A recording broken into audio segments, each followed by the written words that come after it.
بسم اللہ الرحمن الرحیم۔ السلام علیکم ڈیئر ویورز، آپ کے فیورٹ اسلامک انفارمیٹیو چینل فرقان ٹی وی سے آپ کی خدمت میں حاضر ہیں۔ ہمارا آج کا موضوع گفتگو صحابہ کرام رضی اللہ تعالی عنہم اجمعین کی امتیازی شان اور شوکت اور ان کا مقام ہے۔ پچھلے دنوں صحابہ کرام کی امتیازی شان اور مقام کے حوالے سے سوال کیا گیا تھا۔ اس حوالے سے میں ڈیٹیل کے ساتھ اہل سنت والجماعت کا عقیدہ بیان کیے دیتا ہوں۔ یاد رکھیے، اللہ تعالیٰ نے سب سے پہلے صحابہ کرام رضی اللہ تعالی عنہم اجمعین کو ایمان اور اسلام کی لازوال دولت سے مالا مال فرمایا، اور سب سے پہلے صحابہ کرام کی آنکھوں کو حضور صلی اللہ علیہ وآلہ وسلم کے پر نور جمال اور بے مثال روشن اور منور چہرے سے ان کی آنکھوں کو ٹھنڈا کیا۔ تمام مسلمانوں کا یہ عقیدہ ہے کہ حضور پر نور صلی اللہ علیہ وآلہ وسلم کی خواب میں زیارت 100,000 سعادت کا موجب ہے۔ اگر ان لوگوں کی سعادت اور خوش نصیبی کا کیا پوچھنا جو دن اور رات میں بحالت بیداری سینکڑوں اور ہزاروں بار 100,000 عشق اور محبت کے ساتھ حضور پر نور کے جمال اور کمال کو دیکھ کر اپنی آنکھوں کو ٹھنڈا کیا کرتے تھے۔ اللہ تعالیٰ نے صحابہ کرام کو حضور صلی اللہ علیہ وآلہ وسلم کی صحبت اور نصرت کے لیے پسند فرمایا، اور دین اور ملت کی تقویت اور اعانت کے لیے ان کو منتخب کیا گیا تھا۔ اللہ تعالیٰ نے ان کے لیے تقوی اور پرہیزگاری کی خصلت کو لازم کر دیا کہ تقوی اور پرہیزگاری ان سے جدا نہ ہو سکے، اور صحابہ ہی تقوی اور پرہیزگاری کے سب سے زیادہ مستحق تھے، اور وہی سب سے زیادہ اس کے اہل تھے۔ اور اللہ تعالیٰ ہر چیز کو خوب جانتا ہے کہ کون کس کا اہل ہے۔ معلوم ہوا کہ صحابہ سے بڑھ کر کوئی متقی اور پرہیزگار نہیں، اور صحابہ ایسے متقی اور پرہیزگار تھے کہ تقوی ان کے لیے لازم اور ضروری تھا۔ صحابہ کرام کے سامنے قرآن کریم کا نزول ہوا، اور جن حالات اور واقعات میں آیات قرآنیہ کا نزول ہوا وہ تمام کے تمام صحابہ کرام رضی اللہ تعالی عنہم اجمعین کے سامنے پیش آئے۔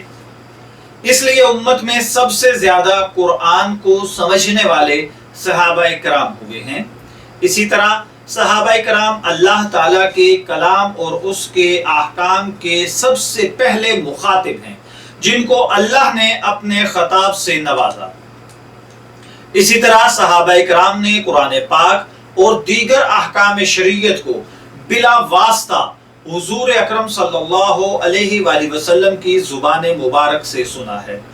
اسی طرح صحابہ کرام نے اللہ کی راہ میں اپنی جانوں اور مالوں کو پانی کی طرح بہا دیا، اور اللہ کے رسول کی محبت میں اپنے عزیز و اقارب، اولاد، والدین، رشتہ دار سب کو چھوڑ دیا، اور آپ کی محبت میں اپنے وطن تک سے ہجرت کی، عرب اور عجم سے لڑائیاں مول لی، اور آپ کی نصرت اور حمایت میں اپنے عزیز و اقارب کے ساتھ بھی جنگ کی۔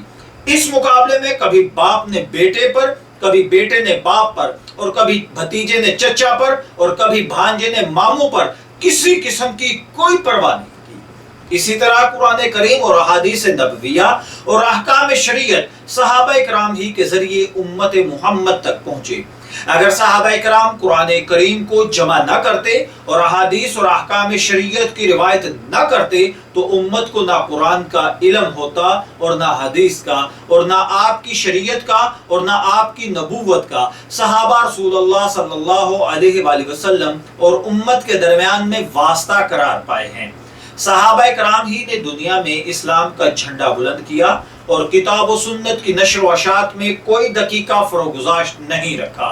حضور پر نور کے وصال کے بعد جو بھی مسلمان ہوا وہ صحابہ کرام ہی کو دیکھ کر مسلمان ہوا، اور صحابہ کا اس درجہ رشد اور ان کا اس طریقے سے وہ شیدا اور عاشق بنا کہ حضور کی زیارت کے بعد صحابہ کی زیارت ہی کو سعادت کبریٰ اور نعمت عظمیٰ سمجھنے لگا۔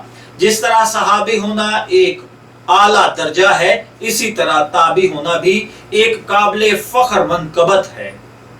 اسی طرح قرآن کریم میں اہل ایمان کی جس قدر بھی صفات فاضلہ کا ذکر آیا ہے، مثلا مومنین، مسلمین، متقین، صادقین، صدیقین، شہداء، صالحین، قانتین، صابرین، شاکرین، تائبین، عابدین، راکعین، ساجدین، آمرین بالمعروف، اور اسی طریقے سے نہی عن المنکر کرنے والے، حافظون لی حدود اللہ، محسنین، متوکلین، مہدین، مفلحین وغیرہ وغیرہ، ان تمام صفات فاضلہ کا اولین مصداق صحابہ رضی اللہ تعالی عنہم اجمعین ہیں۔ باقی امت کے علماء اور صلحاء، اولیاء اور دوسرے زہاد جنہوں نے بھی جتنی بھی زہد اور عبادت کی ہے، وہ صحابہ کے اوصاف کے مصداق نہیں ہو سکتے۔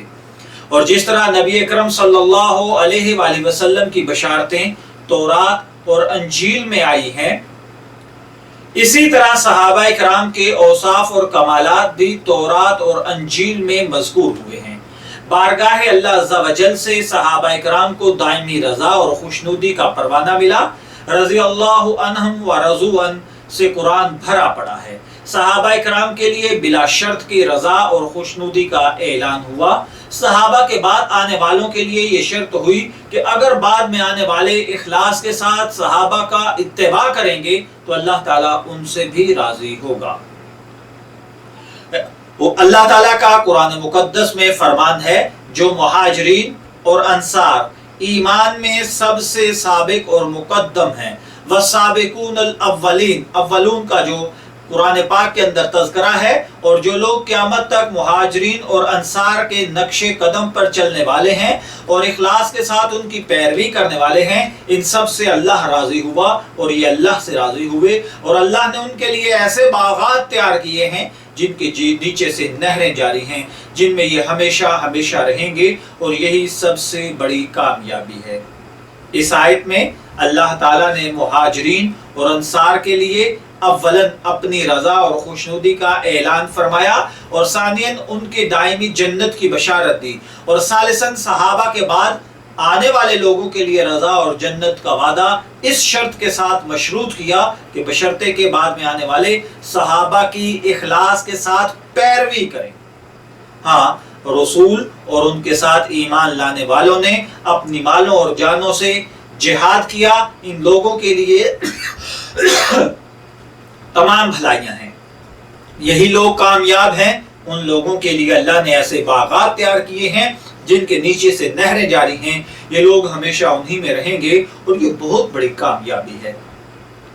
اس آیت مبارکہ میں اللہ تعالیٰ نے رسول اللہ کے ساتھ ایمان لانے والوں کے لیے 4 وعدے فرمائے: 1 خیرات و زکوٰۃ کا، 2 فلاح کامل کا، 3 جنتوں کا، 4 فوز عظیم کا۔ تو پیارے بھائیوں، یہ وہ درجات ہیں اور وہ مقامات ہیں جو اللہ تعالیٰ نے صحابہ کرام رضی اللہ تعالی عنہم اجمعین، یعنی آپ صلی اللہ علیہ وآلہ وسلم کے رفقا پر نازل فرمائے، اور یہ شان اور یہ مقام کسی دوسرے کو نہیں ملا۔